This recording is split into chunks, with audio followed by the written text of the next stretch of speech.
మనం చేసే సేవ దేవుని కోసమా లేక జనం చేత చప్పట్ల కోసమా? ఈరోజు సమాజం ఎలా ఉంది? మంచి పని చేస్తే ముందు కెమెరా, తర్వాతే సహాయం. దానం చేస్తే ముందు వీడియో, తర్వాత ప్రదర్శన.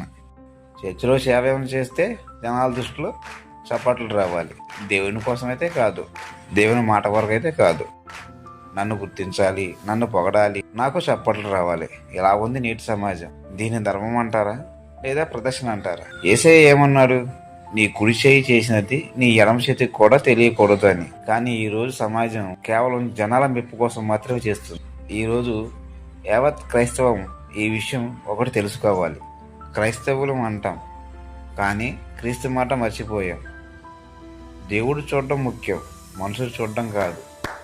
చప్పట్లు ఆగిపోతాయి, లైకులు మాయమవుతాయి, కానీ దేవుని దృష్టి ఎప్పటికీ మారదు. నీ ధర్మం జనాల ముందు అయితే నీ ఫలితం జనాల దగ్గరే ఆగిపోతుంది.